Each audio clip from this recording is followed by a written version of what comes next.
could sometimes be out of the country for weeks at a time. The good news is that because of the internet and modern technology, I can always stay in touch with what's happening in St. Lucia. And when I do, my go-to site is Good Morning St. Lucia, Vibes at Sunrise with Shannon Empire Leborn. Up-to-date news, good discussion, interesting guests, and a great host. What more could anyone ask for? My name is Richard Peterkin, and I endorse this message.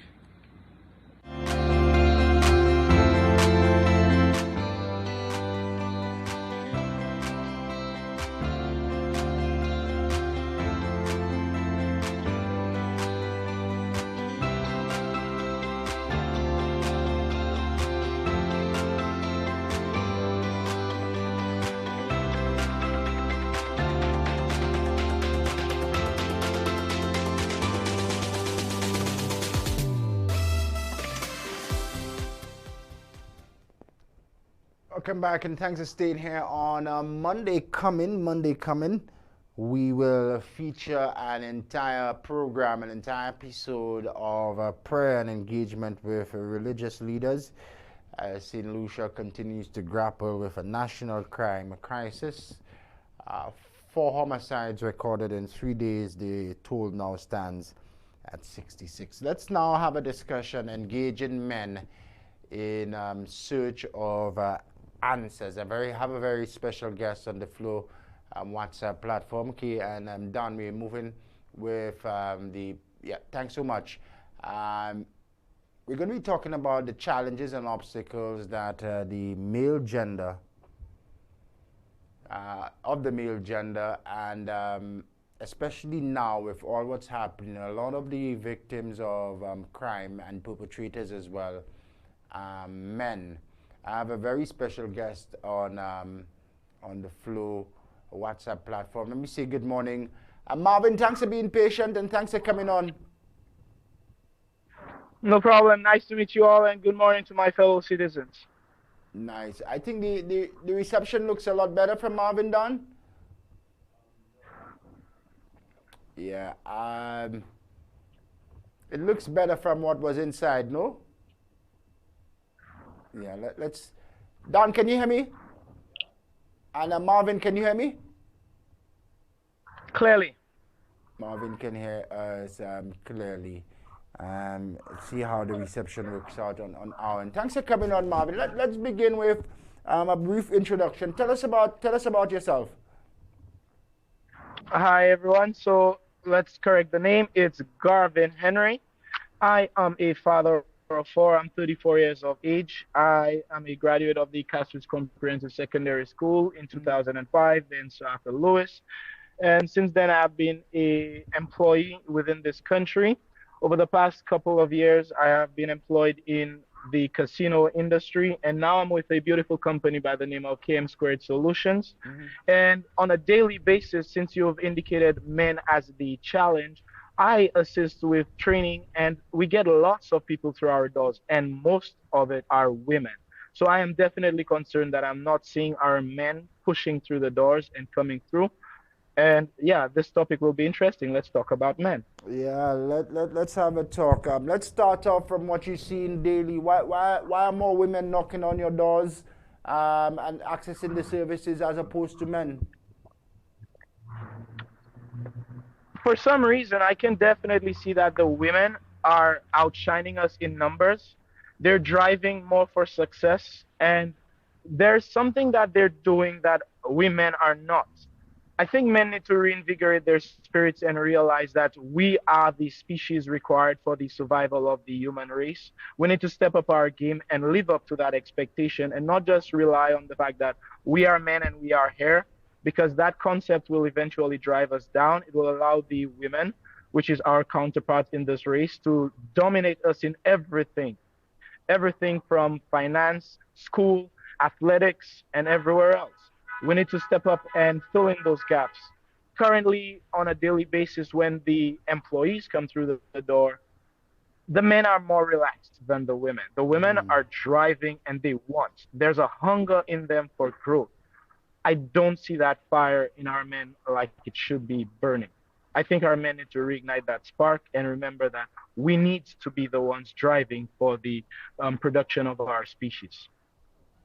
Excellent. And give us your reflection as a young man growing up here in St. Lucia, against the backdrop of all what's happening, against the backdrop of the criminal activity that we see happening.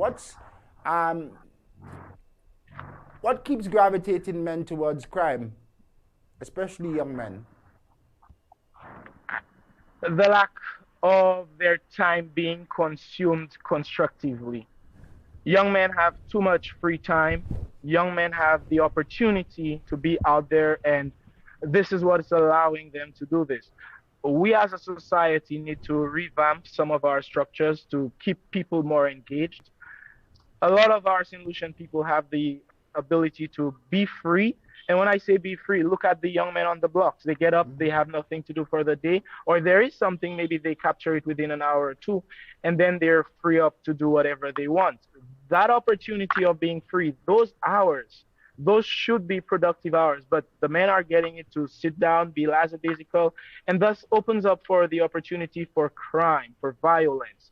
They become impatient. What they want to achieve is not being achieved because since they're free, it's not being productive. And if you're not being productive, obviously later on when you can't get what you want, certain factors are now going to play into your life. You're now going to fall victim to the opportunities that are being handed to you from that free time you now have available. I think we as a society need to develop more engaging activities, more club activities, more social activities, activities that keep our young men engaged for more than just 2 hours a day.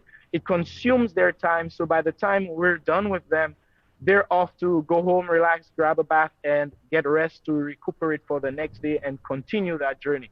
If we keep their hands tied up, we can obviously have them driving towards a better future than having them just free to do whatever they want, and then we all are being caught by them doing whatever they want. Based on what you've seen and what you just described, if we're not making a U-turn, so to speak, if we don't make a change quickly, would the male gender be an endangered species?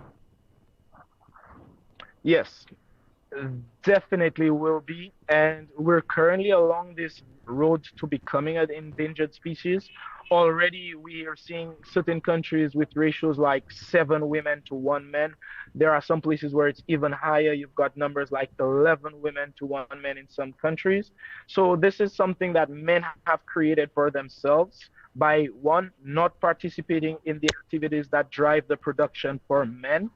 Two, being too relaxed, too set back, and participating in the activities that deter the growth of men. And three, choosing to pick up the gun and use violence as a solution rather than finding proactive solutions that drive our development as men. So, yes, we will become more endangered than we already are if we continue on this current course we're headed. What's the broader ramifications of that nationally, for the sustainability of this country and for the family structure? What are some of the ramifications there? I would say for the development of our country and families, men need to be more assertive. If men don't play the part that they should, then the structure that is currently trying to uphold our society will fail and it will fall. Because if you look at a family, any kid raised in a family where the father figure is present and being positive, that kid tends to have a natural, different character than a kid who is being raised in a family where the father figure is not present, or where there is one, but he's not asserting the father role like he should.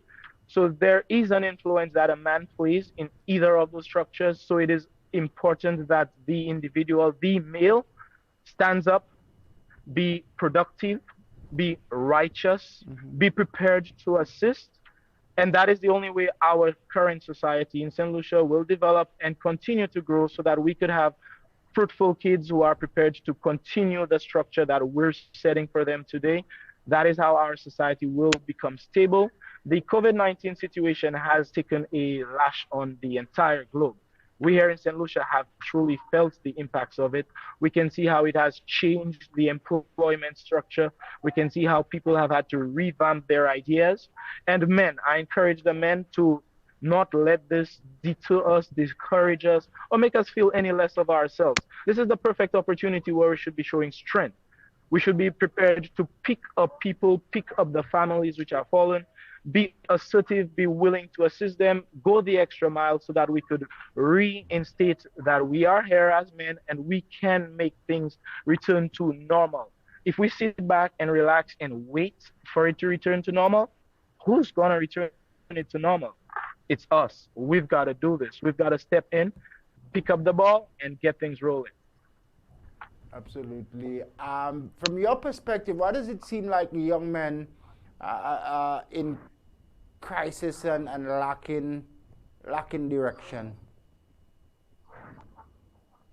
Yeah, some young men are definitely lacking direction in our country, and it's something that goes back. It could be generational, it could be educational, it could be structural, and all three of them have some impact.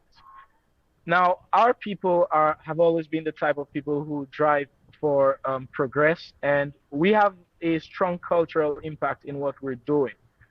Our young men in today's evolving society, we need to remain focused and we need to see and set a goal, work towards it, and not let the hurdles of life, especially what's just happened, deter us from getting towards those goals.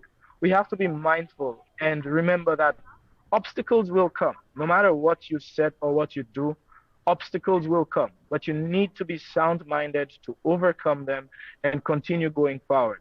It's like you say, you can't swim, but ultimately the goal is we got to get across the river. So guess what? It's either you sink and swim. And if you can't swim, I encourage you to at least try paddling, try doing some form of movement that will keep you afloat moving forward. If you do nothing, you will eventually sink. And that's the same thing going on with today's society and the changes that have been happening. We as men need to continue moving forward. Excellent. These obstacles that you point to, Garvin, I will ask you, are these obstacles far more stacked against the male gender than women?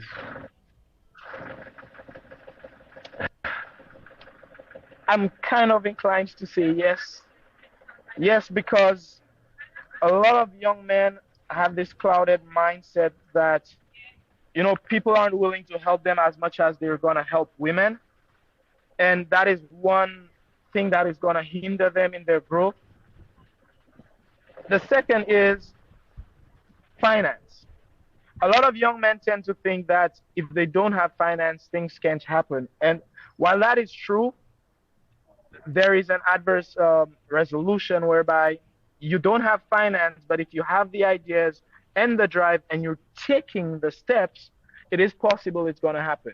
But a lot of our young men feel or are behaving in a manner that if they don't have this finance, they're not going forward. So they rather stay amongst their friends and hang around on the block and be amongst other people who pretend like they don't have or they're down in this category and are not taking the initiative to go forward. Yeah. Growth is very important as well. I apologize. Yeah, Go ahead. No problem. I was asking you to share some of your recommendations towards how we can begin forging that betterment and transformation amongst men. Okay. My first idea to all young men would be to spark up that growth in you. Definitely do some deep searching. Find something in your future you want, someplace you want to see yourself within the next 10, 15, 20 years. Please don't make it anything like violent. Make it something productive that can help someone else.